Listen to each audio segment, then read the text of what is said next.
Well, hey, Philip Henning, and another episode of Adventures in Mood City. A bow tie on the funk, CHIC, and the end of disco. I remember actually the disco period pretty well. I was in junior high going into high school, I guess, 9th, 10th, in that area. And I get the criticism of it. I'm the type of cat that can kind of find good stuff in whatever I'm listening to. If it's a whole genre, I'm going to find stuff in it that I like usually. Even country, western, classical, whatever it may be, there's going to be something that catches my ear and say, oh, that's cool. But with disco, there was a lot of stuff that I actually dug. And I'll tell you why. The aesthetic of disco was actually very, very slick dance music.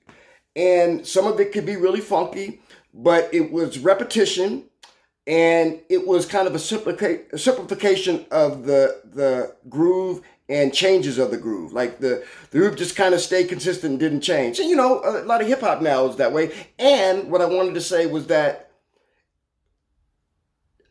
disco, I'll say house music and stuff like that, that is kind of like disco on steroids. It's the same. Some of it is almost like identical to what disco is. It's got the production is just like bigger and heavier than what it was in the 70s. But same basic vibe, a lot of it. I remember stuff. I used to like all of Donna Summer stuff, like the stuff producer Giorgio Moroder would do with Donna Summer. He did some stuff with Blondie later on, but that was kind of like rap was coming in. But there was always stuff like Sylvester.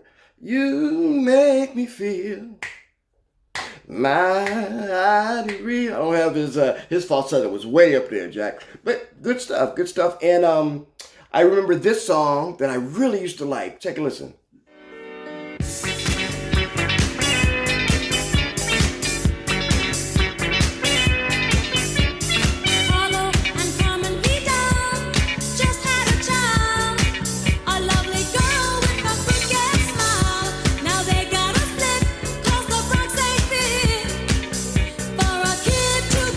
Yeah, that was kind of like a rare disco song that had actually a message there, but for the grace of God go I, about racism and growing up in poverty. So it was a really cool song. And that song, I actually, in my ears, I said, man, I could imagine it totally as a house song. And I found out it was actually done as a house music. So, the more things change, the more things they stay the same, the more times they stay the same, actually.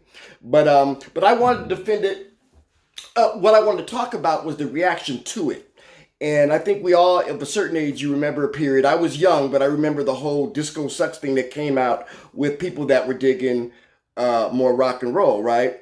But I always felt there was a tinge. This is not me just being sensitive, but I always felt there was a hint of racism in this whole thing because that same audience that was digging, whatever, with Leonard Skinner or whatever, would totally eat up what I was playing, like Another One Bites the Dust by Queen, which was a complete jack of the whole vibe of the group I want to talk about, CHIC. That was their whole vibe, and actually at that point, everybody, even the Rolling Stones, I think it was Emotional Rescue, one of those albums that had some CHIC stuff going on in it. So at one point, this band that when you first heard them, I think the first song was really like dance.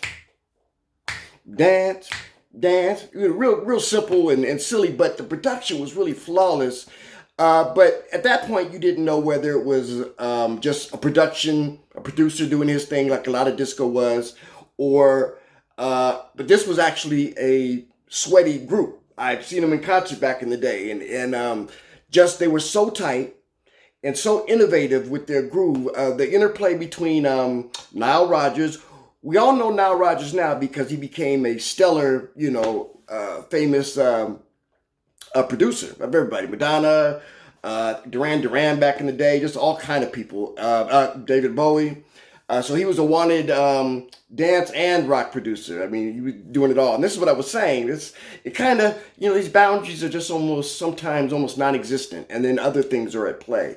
But my kind of beef was that people would listen to that with Queen, but then listen to something like Le Freak by by Chic, and like, oh, that's disco. So it's like it was just like a real segregation in music at the time, and we have it now, but it was really, really bad back then, except for Top 40 radio.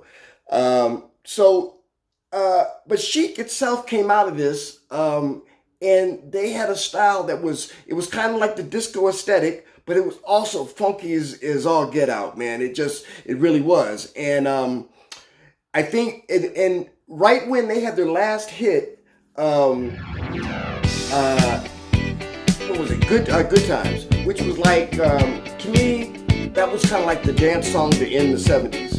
And also, if it was going to end, it was a good cap off to disco in general. But, and it was funny, it was kind of ironic at that time, because at that time, and I'll have a whole other segment on P-Funk, but Funkadelic had Knee Deep, which I thought these two songs were like just monster dance tracks that ended the 70s, each in its own way. Funkadelic was a lot, it was almost like, that was hitting so hard, it was almost like if you would like a vibe of heavy metal into funk, or the other way around, whatever. If you took that vibe and put everything, it was like Parliament Funkadelic took all that they had done, all the monster jams they had before, and just came out with this Frankenstein of a track that just was like, blew your head off every time. It still does. And Good Times was kind of like that too. I mean, it incorporated all the stuff that Chic was doing prior that crystallized in that just almost perfect dance song.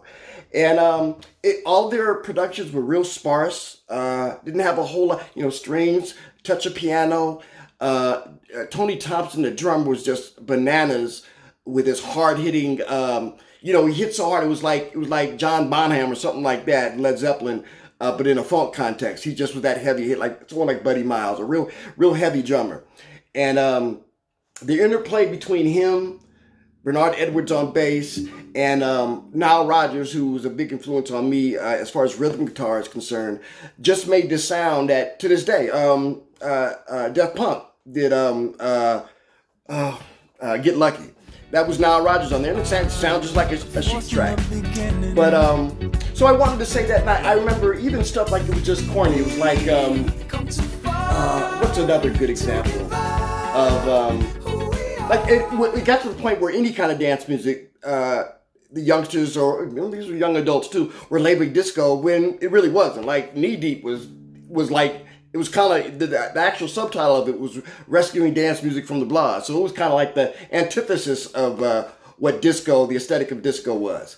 So I just want to say during that period, it seemed like there was a lot of a little bit of bigotry going on with the music, and kind of the rock stations were kind of playing it up a little bit. And then by the time we got to MTV, they kind of kept that same thing. Like, these are two separate audiences. When MTV first happened, there were hardly any black artists on there, which was just like insane. And again, they played Queen, or they played Phil Collins, with the corny, You Can't Hurry Love. And that was a Supreme song, and it didn't sound any different than that, but they play that. So it was a real kind of a jacked up period, I think.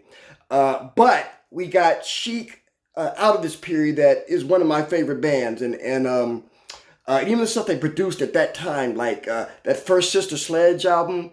Listen to this from it. You remember this?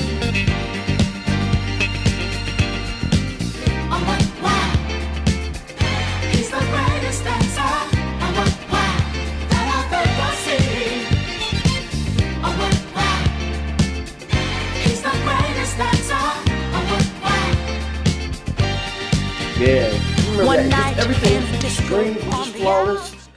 It was like, and it was very different than like, it was funk, but that's why I said a bow tie to funk, but because it sounded very sophisticated, as opposed to something like Parliament Funkadelic, which is real kind of gritty, and but it was a band in itself, and they wrote and produced all their own stuff. So it wasn't this production mill type of disco that a lot of people kind of generalized all disco as being. It just wasn't like that. So, but she came out with a few albums, and Good Times um, was the last album that it just sold, sold, and sold. And then that album actually was kind of like the DNA of the beginning of commercial hip hop with Rapper's Delight. And I remember that vividly when that hit. And that was just CHIC's Good Time underneath it. So some groups just have a staying power that, if they're a band or not, just keeps giving and giving. And CHIC, Bernard Edwards, Tony Thompson, and the late, and Nile Rodgers, and the late Bernard Edwards. He passed away, unfortunately.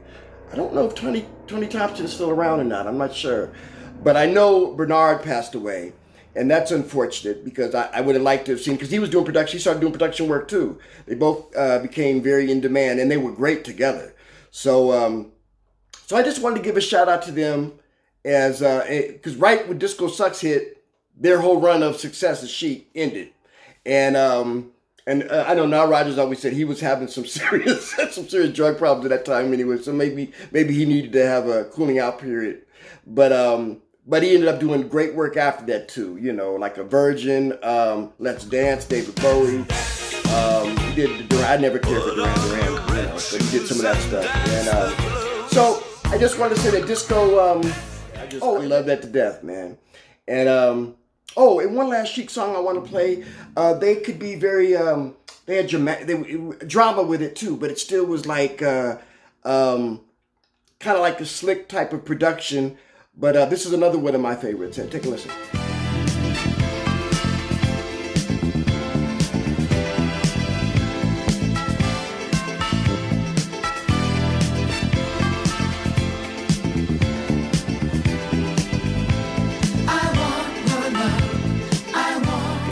That's just so dope, so dope.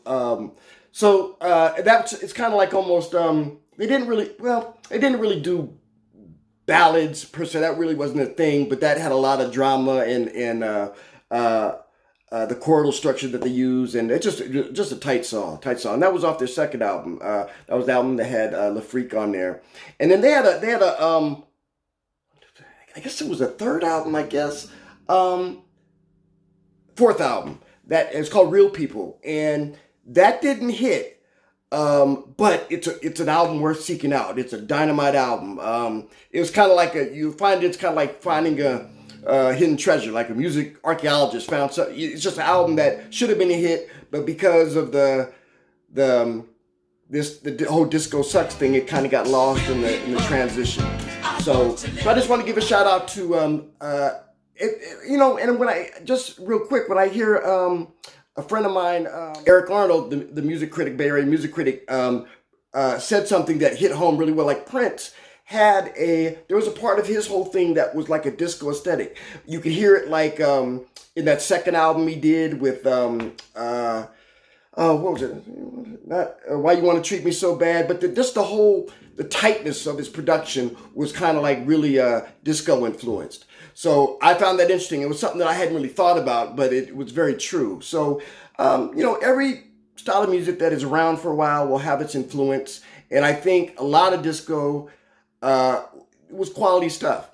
So, and then it was bad, but we moved on. I just think the whole fervor that happened because of it was real unnecessary, and there were just other things I thought driving it at the time. So I'm glad we got beyond that, and man, music is music. If it's if there's a whole genre of a lot of stuff, there's probably going to be something in it that you'll dig. You just got to keep your ears open to things, because any music that is played well, where it draws a mass audience, there's got to be something to it somewhere, But I'm just like that, and I know a lot of people are. Just I could almost listen to anything, like I said, and find something in it that I like. But CHIC, there was CHIC I love, period. But in disco, there was a lot of stuff that I like. There was like I said, Sylvester, Donna Summer stuff, Giorgio Moroder, all his stuff. And then just some odd stuff here and there, like there, but for the grace of God, go. I think that was a group called Machine, and I don't know if they had any other hits. But even things like Funky Town, things like, it's just fun. It was good stuff, fun stuff. And you know, you don't want to get too serious. You know, with dance music should be fun. You know, so anyway, hope that was informative, and it's just something I wanted to talk about. Again, this is Philip Hennon in Adventures of Mood City signing out. And love y'all. I almost forgot. Subscribe. Press the red button and subscribe, and you'll be notified when there's new content up. And give the page a like as well, too. I'd really appreciate it. Thank you.